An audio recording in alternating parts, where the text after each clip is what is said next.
Μαμά, θέλω κι άλλο banana bread. Πάμε να δούμε μια τέλεια συνταγή που τα παιδιά δεν θα σταματά να ζητάνε. Banana bread θα χρειαστούμε 3 ώριμες μπανάνες. Τις βάζουμε στο μίξερ και τις χτυπάμε. 2 αυγά, ελαιόλαδο, βανίλια και μέλι.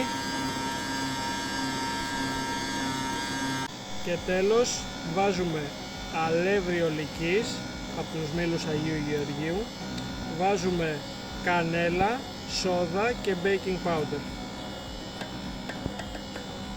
Παίρνουμε μια φόρμα, την βουτυρώνουμε καλά.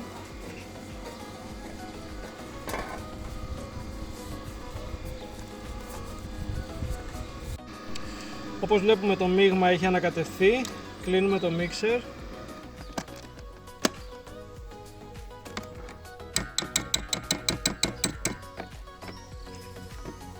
Βγάζουμε το μείγμα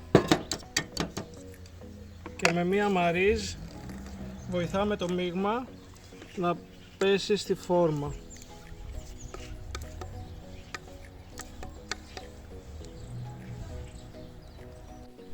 Λοιπόν, είμαστε έτοιμοι για φούρνο. Ψήνουμε στους 175 βαθμούς για 45 με 55 λεπτά.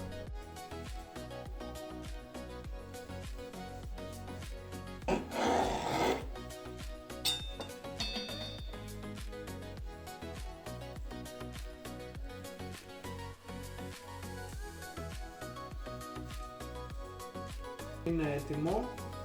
Θα το συνοδεύσουμε με τι ακριβώς, τι προτιμάτε, γράψτε μου στα σχόλια. Εγώ κάτι σας έχω αύριο, αλλά θα ήθελα να ακούσω και τη δική σας γνώμη.